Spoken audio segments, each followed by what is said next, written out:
What's going on, everybody, and welcome to another episode of The Other Side of the Firewall, where we talk about the latest and greatest in cybersecurity news, as well as we highlight those movers and shakers and glass ceiling breakers, those people of color who've made it to the other side of the proverbial firewall. My name is Ryan Williams, and as always, I'm joined by Shannon Tynes. What's up? What's up? And Levon Maynard. Hey, how you guys doing? What is going on? Welcome to another great week. Definitely tune in throughout the week. Monday and Tuesday, we go over our topics. Then on Wednesday, we cover our discussions. And then on Friday, because I'm not going to guarantee you Thursday, because I've done a Thursday a long time. On Friday, we talk about everything but cybersecurity, right? So definitely continue to tune in. We appreciate your listenerage. I don't even know what that word is. I made up a word. We appreciate you listening and watching us. Numbers don't lie, right? So we actually have people who are listening. So we greatly appreciate that. And we want to continue to make it happen. So we're nearing the year mark. Coming up next month, I believe it's mid-month, but I'll let you guys know as it comes upon us. But without further ado, I'll give it to Shannon for this week's topic. All right, everybody. So this article is from thehill.com by Maggie Miller, and it's called Top Officials Turn Over Twitter Accounts to Share the Mic. And I'm doing quote fingers because it's in the article. It's not just me being sarcastic. Share the mic with Black cybersecurity experts. And this is a good article, right? So what happened here was you had some people in some high profile positions that actually turned over their Twitter for a day. Now, I'll give you what I like about this. I'll give you what I don't like about this. So let's start with the bad first. What I didn't like was that this only happened for a day. So they only did this for one day, which was on Friday, right? Yesterday for us, 2 days ago for you, Ryan. But they only did it for one day. And that was something that I was like, I would like to see them hand this over for like a week, right? To give it its real justice and what's really deserved from this. But the thing that I liked was that they actually did this, right? So the Share the Mic in Cyber was the hashtag that they were getting the word out on this. And the officials that were participating, and some of the better known officials, I guess you could say, was Jen Easterly, who's the director of CISA. And we're familiar with CISA, right? Because our guest from last week that we had works for CISA. But she handed over her Twitter account to Ayan Islam, who's the critical infrastructure portfolio lead at CISA's cybersecurity division, vulnerability management insights branch. So Islam had the Twitter handle for a day. And again, put some stuff out there to try to bring attention to the fact that there's not a lot of diversity in the cybersecurity field right now. Sorry about this. My computer's giving me a little trouble right now. There we go. We're back. It's flashing a little bit. Yeah. So he had it for a day, and he was thrilled that what he tweeted. I lost my train of thought. I'm sorry. He tweeted on here. One of the first things he did was thrilled to spotlight this cybersecurity star. Right. That's what Easterly tweeted that he was gonna because he was gonna have it for that day. The other person they had on there was Rob Joyce, who was the director of cybersecurity at the National Security Agency, the NSA, also participated in the effort, right? And he gave his Twitter account over to Talia Parker, who was the founder and director of Black Girls in Cyber, and she's a privacy engineer at Google, right? So here's the thing.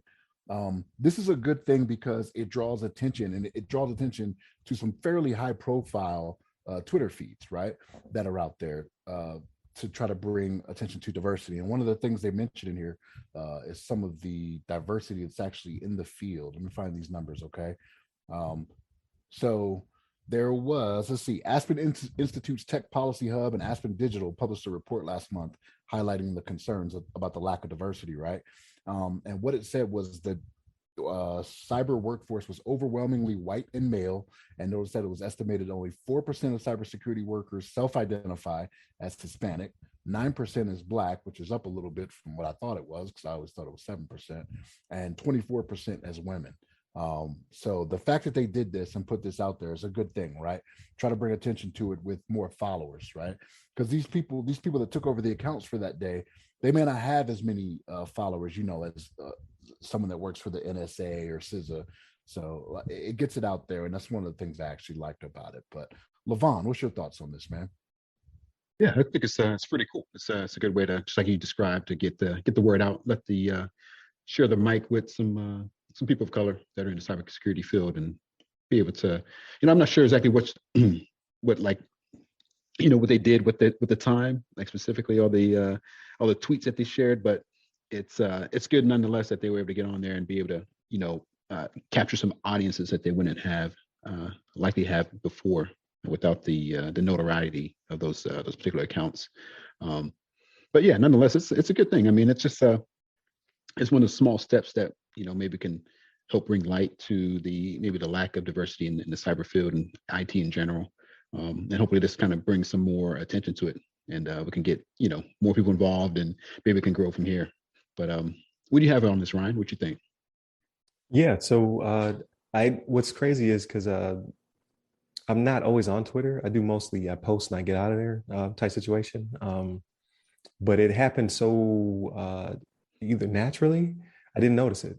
Like I noticed that SZA was tweeting more that day because I follow SZA now because of Gabe Davis being on the show last week. And I saw it was a person of color, but again, it's silos, right? So like the majority of my timeline are people of color in tech. So it happened for me so organically. I was just like I read the tweets and what have you, but I didn't notice the account switch. It even draw my attention in that way. So I don't know if that's good or bad. I guess it would be good in my case. Um, a little bad on my part for having such a myopic view of cyber. You know what I mean? Like I didn't notice it because that's all I see anyway.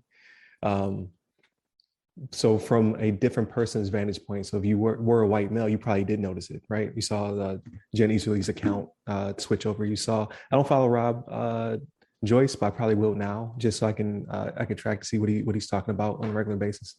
So I thought it was pretty cool. Like I found out about it after it was over. So like Shannon said, I wish it was longer. Like maybe we next year or whenever we do it for like a week, like you said, I think that'd be pretty cool. I'm glad he did it.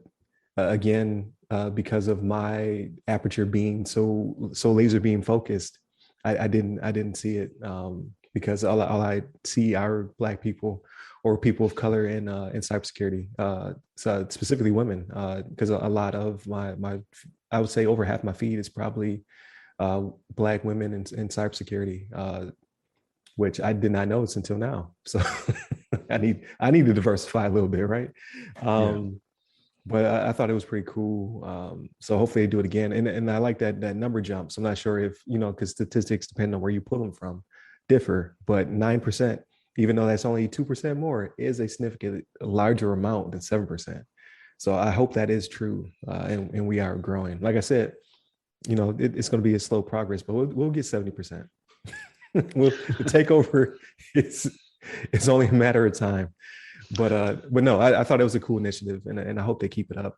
And I try to lead off each week with a topic about people of color in cybersecurity if I can. This just hit my radar after the situation was over. So I wish I could have caught it before, just to put people on, like, hey, make sure you're paying attention to these accounts. So perhaps they advertise a little bit better. Or like I said, I need to open my aperture up a little bit more so that way I can catch it. But again, cool initiative. I'm happy they did it. We do it every week, by the way. So just the way we're built, we're always passing the mic. So, we'll continue to do that as well. And hopefully get more people on like Gabe Davis or Aisha Hollins or Chelsea Pierre to share their wisdom and their background in cybersecurity and just their perspective, right? Because we are not to say outnumbered, sounds like a negative, but it's just to put it in perspective. We make up less than now 10%. So hopefully we are growing and it's going on that upward trajectory to reaching 10%, maybe by next year. Never know. I mean, there's 3.5 million cybersecurity vacancies out there, right? So we just had to put the right people in the right places. So, to address what you're talking about, though, about you not really picking up on it because of the silo that you deal in when it comes to social media, it's not a bad thing, but I don't think you were the intended audience, right? So because you're already in cyber, you're already a minority. I don't think it was to raise attention to something that you already know about, right?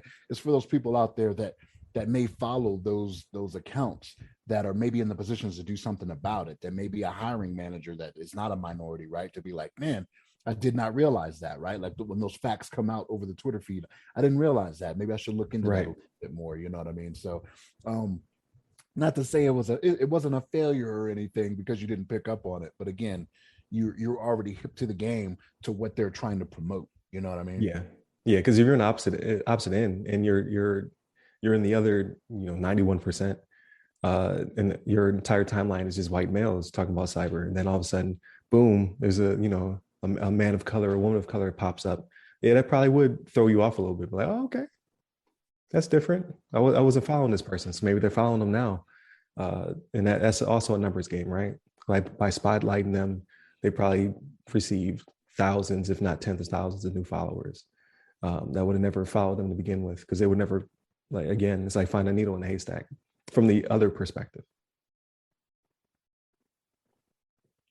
So, I didn't yeah, get a chance to but see some of the Twitter posts, but did any stick out in your mind in particular, Ryan, that if you had a chance to like review some of the, because I don't know if they had a good opportunity to like really express themselves on these Twitter accounts. I saw the couple examples that they put on the article, but I had to dig through to see anything else. But you had any thoughts on that?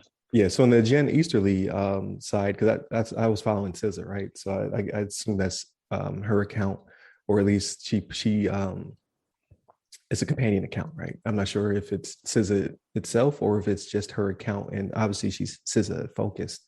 But I also saw him on because I followed the SZA account, so I saw him on the SZA account. And I was like, okay, you know what I mean? Like because we just had Gabe Davis on, so I was like, okay, there's another person that perhaps in the future. Obviously, we want Gabe Davis to come back, but there's diversity there. That's what I saw. So I was like, okay, there's a few people over at SZA that can give us an interesting perspective, or fit our type of show. But yeah, he was just putting out facts and talking about initiatives coming up. So for me, it was just a regular day. But now that it opened my eyes, I was like, you know what? I don't really follow anybody else.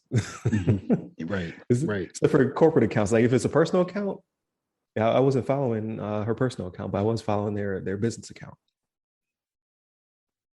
But now I probably will. I probably will follow Joyce. Is it Easterly from SZA and yeah, Jen Easterly. And Or yeah, Rob Jen Joyce. Easterly and Rob Joyce. I'll probably go out and follow their Right. accounts now, for not only for diversity for myself, but just to see if this initiative happens again. I'll actually pick up on it sooner. So I see their game.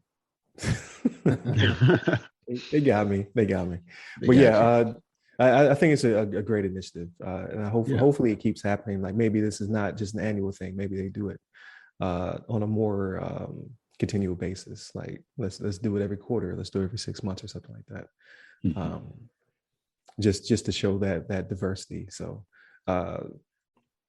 it's good to see, because I was just complaining not too long ago, and not to cause this segment to go a little bit longer, but I was just complaining that a lot of the gaming podcasts I listened to for a period of time when things were really like we're in the midst of the pandemic, and there were the marches and all the early 2021, late 2020, there was a focus on having people of color on each podcast. Like IGN did it a lot.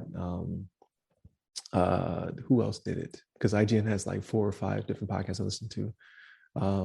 But there was a movement there to get people of color who are in the gaming space to the forefront. And it kind of tapered off. Like you kind of still see IGN do it with Ryan McCaffrey, Xbox Unlocked. He continuously has a person of color. He has diversity on his show. But a lot of the other shows, they kind of petered off. And they went back to being the original cast. So I was just like, you know what, that was quick. Let me go back to normal. But I like to see that these initiatives are still happening throughout social media. So I think that's pretty cool.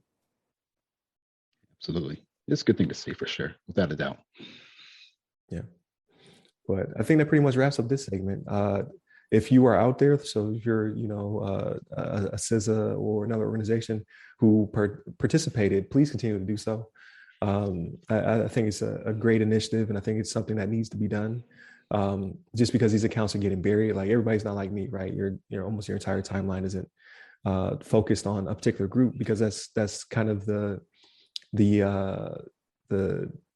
not my part-time job, but what I'm going for, right? That's the movement we're trying to do. So obviously that's my focus. But if it's not yours, then perhaps you jump on this bandwagon and begin to highlight some of your employees of color, just to show that you have diversity within your work centers, and to get their names out there so people start picking them up and following them. So please continue to do so. If you're not, jump on the movement. So with that being said, please hit up the website, www.theothersideofthefirewall.com, where you get to all social medias. Please hit me up personally. I am at RyRy Security Guy. That's RYRY Security Guy. And Levon? You can hit me up on the Twitters at Levon Maynard. There it is. Stay safe, stay secure. Take care.